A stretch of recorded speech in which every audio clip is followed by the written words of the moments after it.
Simon, please may people who don't know you and haven't come across your work yet, tell us a bit about yourself and your background. Okay, well, first of all, thanks for having me on your interview.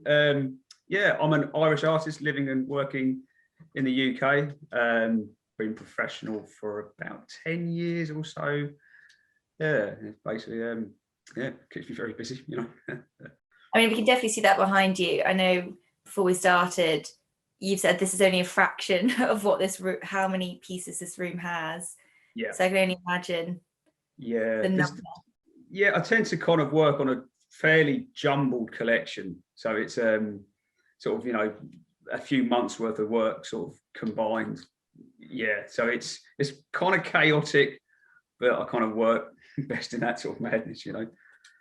Yeah. And your journey into art, have you always been creative, or has that something that's gradually progressed?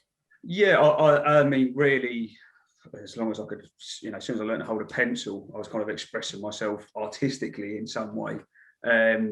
Yeah, drawing, pastel work from, you know, primary school upwards. It was kind of my hobby. You know, mates were out playing football and I'd be sort of sketching and drawing, and yeah, yeah, I think for me it was a part of my childhood as much as it's been a part of being an adult. You know, it's always been there, always. Yeah. I love that. And one of the most, I mean, even now we can see in the work behind you, the most like visually engaging, or I suppose obvious part of your work is the depth and the layering. I mean, it's instantly recognizable. How do you achieve this impactful visual and like the application and approach to each piece? I mean, it's really, the process is a huge amount of effectively glazing. It's color over color. It's layer upon layer of paint to build the values up to get us to achieve as much of a light effect and the drama as I can. I kind of balance it with complementary colors, or, you know, opposing sort of colors. It's for me, it's about the expression, and I kind of use color to represent that. So the more impact I can get, the more of a statement I'm kind of making. You know, it's so lay out an idea of shape quite early on in the process, and then kind of build into that constantly. And then kind of I'll start making, once I'm sort of satisfied that I've achieved, I suppose the right amount of coloration in that I've filled out enough of the canvas, then I'll start sort of dictating a bit more of composition, structure. Yeah, I'm really kind of led by the process of building color in a way. It's, yeah. I know you've previously said that the process, or your art, is a process of understanding for you. Yeah. What do you mean by this? I think I'm kind of exploring myself in everything that I feel, to my reaction to the world that I live in, and it's how I translate my emotions onto effectively a two-dimensional space, and how that will then translate back to the viewer. I don't necessarily always want it to be an obvious journey. You know, it's abstract in nature, so, you know, you can take from it what you will. But for me, I'm kind of exploring all of my fears, all of my hopes. There's a bit of everything sort of poured in there. It can be quite powerful being in a studio, kind of exploring yourself like that constantly, you know, and it's a cathartic experience, but you almost kind of become slightly dependent on it as well. It becomes such a way of, it becomes a language, doesn't it, really? And I think for me, I'm so used to being in that space now that it almost feels alien to not have it there. When we're on holiday and I think I could do with a break, I'm always thinking, oh, how do I put that? And I've seen something and I'm instantly back in that space again in my head, thinking where I'm going to be. Take it with you on holiday, pack it in your suitcase. Yeah. And as much as I'm escaping the madness of the studio, I'm kind of still, I'm back in this space as such. You know, I'm kind of in a creative mode, even when I'm not really intending to be. You know, it's you just feed off of everything. I have heard that you paint up to 20 hours a day, which it's huge. How and why do you? I mean, you've said you get into kind of a headspace. Do you kind of get so fully immersed in one piece, or is it different pieces? How does that process unfold? It tends to be the closer I am towards the end of a collection or a piece, if it would be sometimes in a collection there's a few pieces that really take my attention. Others just come together really quickly, and they just kind of happen. It's almost like spur of the moment. It works fantastic. Other times you're a lot more involved in the work. And I think when I near the end of those pieces, the work rate is frantic, but my mindset is also, I'm kind of racing a million miles an hour. It's like rapid thoughts. It's quite manic, but I don't like to step away from it then, because it's when I'm really in it. I'm in the moment. And I think you can't always bring that energy back. You can't expect it to be there the next day. I could be absolutely exhausted and not, just not have the energy to do it. And so, when I'm in it and I'm there, I just kind of go with it and just give myself the space to just go for it. And, yeah. I mean, one description of your style is that lyrical abstraction and that color bursting. And you can really feel like the movement, and it's so dynamic and intense. I know that, like you've said, your energy and mood plays a big part in how a piece kind of unfolds, I suppose. In your latest collection, which I'd love to talk about later on, what were the emotions and the feelings that can be felt, I suppose, in that collection? I think it's difficult to pin down, I suppose, a certain feeling, a certain emotion. Really, it kind of ebbs and flows. I can imagine sometimes it's a bit like writer's block. There's you kind of run a bit dry, and then other times when I'm in the studio, I'm very energized, and it could be anything. It could be I could see. I could see something about the environment on the news that really troubles me, and I want to go and put that into my work. Or I could, going for a walk, and there'd be an amazing sunset, and I think I want to put some of that into just the coloration, or the way light's traveling through clouds or hitting the landscape. And I'll just pick up on cues, and then it's kind of how I react to that, how that makes me feel, and then I will sort of put some of that into the work. But it's also led by the space itself. So where I work, having room to move around the canvas gives me freedom to kind of express myself. It being in a space where I can work on bigger pieces, my whole movement, how I interact with the canvas itself, it allows me to express myself, and I think capture more movement in that sense. I'm quite open and expressive in how I paint. It's quite fast and frantic, and so I try and keep the movement as natural as possible. I'm not refining it down. I'm almost opening it up in that sense. It's only really towards the end of a piece that everything kind of shrinks down. Brushes are smaller, movement is smaller, and it's right at the end. I'm just bringing out some light detail. I love that. I've got a great image of you in my head, frantically moving around a studio with huge brush strokes and loads of energy. Yeah, it is like that. Yeah, and there's no stuff spilt everywhere, and it's honestly, it's chaos. It's chaos, but it's an environment that I absolutely thrive in, and yeah, I think it definitely reflects in the work. And do you think you can enhance and draw on maybe slightly more negative energy and use it in a process to make it more positive? Absolutely. Yeah. I mean, I don't shy away from good or bad feeling, and I'm in the studio, not every day is a good day, and I kind of, sometimes some of my favorite pieces have been created through some of my worst mood, where I'm kind of not in a good space, but it's a great place to put that, to bring it somewhere, and to, in a therapeutic sense, I'm kind of pouring it out. And I can look back on it over time, and I kind of really remember how I felt at that moment when I painted the work, and the headspace that I was in. Yeah, I think this is as much a part of it. I think that the good and the bad, the negative and the positive. I think it's absolutely, some of the really heavy abstracted landscape pieces, there's quite a dark sort of element in there, really quite a destructive element, and I see that in the world that we live in. How we abuse the planet in some senses, and obviously in a lot of positive as well, but it's all energy in a sense for me to, create from. And would you say that nature is probably your biggest inspiration? I think I'm the most captivated by it. I think I'm kind of often just gobsmacked by just simple light through clouds, and we just get to see that constant change of the land around me, and it plays a huge part. But I was always the same, even when I was very, very young. I was a bit of a daydreamer. I was kind of always looking out at the sky, and just I think it feels very natural. And are your pieces site specific, or are they more generalized?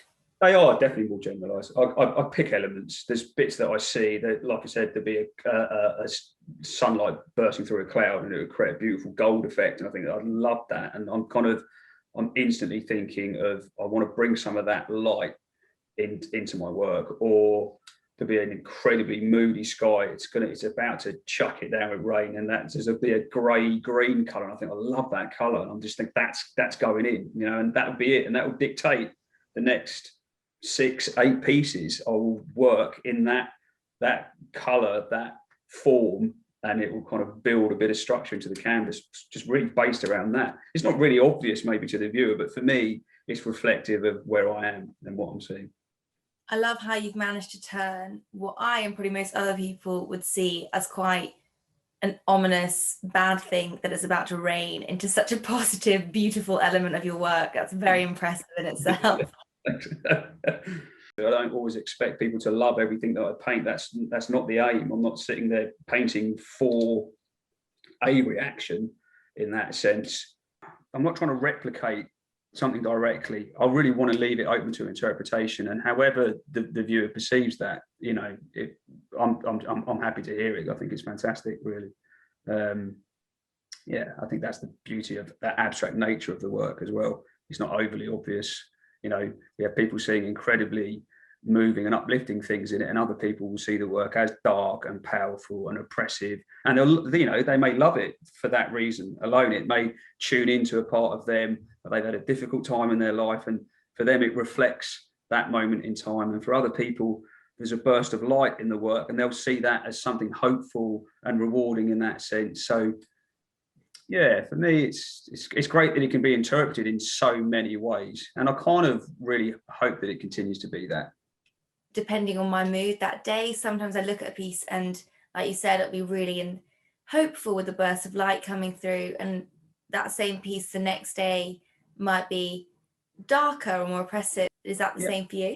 It is, absolutely. There's dark and light in all of the pieces. There's elements. I think it's a truer nature. It's a truer reflection of my nature, I think, in that sense. And do you have any pieces which are particularly meaningful to you, or really reflect big transitions in your life or big elements of your life?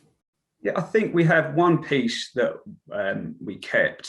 It was a piece called Reach that was painted many years ago, and it really, there'd been a lot of experimentation sort of before then, and I'd created work that I was, really happy with, work that was sold well, I had a great reaction to, but for me, it was really about my sense of achievement in the fact that it was the first piece that really, I feel, represented me. And it was quite a dark piece, but it was really honest. And I think actually the way that it turned out, it's rare, I think, for myself especially, to find a painting that you've created yourself and be truly happy with it. There's always an element that you'll want to change, and if I kept the work with me, I think it would always be niggling in the back of my mind, what else? Because like I said, the mood is always changing. There's always something. There's like an evolution in it, and you're always wanting to add. And I think this piece was one of the very few pieces that summed up everything at that moment in time that I wanted it to be, and I was really, really pleased with the end result. So much so that we were going to sell it, we were going to put it online, and we were going to see the reaction. And I was like, I just didn't want to let it go. It was like became so much a part of me that we just had to keep it, and it's just sat up on the wall, and we still look at it. And for me, it's still the same painting that it was then. That's so proud. Very, very much so. Very much so. Yeah. Do you have an emotional attachment to most of your pieces then? Oh yeah, some of them are really, really hard to turn out. And have you had that with your latest collection, in particular Conjuring Heavens and The Great Enchantment? When did you know when to stop with those pieces? Because by the sounds of it, there is always something going through your head. There is always something to Yeah. add, something to do. When did you know, okay, this is ready now? Yeah, God. Yeah, do you know that whole collection really?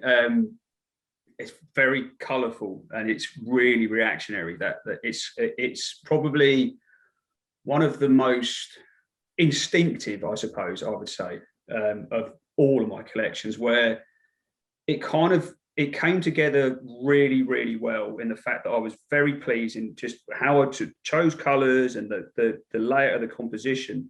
But there's always an element where you're not 100% sure on, again, how you feel about the work. It's, you can go through process, and process is, becomes quite natural. You experience it, you do it every day, but it's an attachment to the work that I need to feel is very, very personal. And for those pieces particularly, I suppose I poured more into that. When we start altering the shape, that transition into a circle is it in itself. How do I react with it, and how do I? It's funny how just a simple change can really, really affect how I approach, my whole method, my thinking, kind of almost planetary. I'm sort of more cosmos based, Yeah, and just because I it's definitely simply feel that as well. it's a disc, and I'm transformed just by being in the environment with the shape. It just makes me feel different. No, I mean, I can totally see that, even looking at it from not having created it myself. It gives you that planetary kind of intergalactic feel that it's just fantastically bright and captivating. So I cannot wait for people to see it.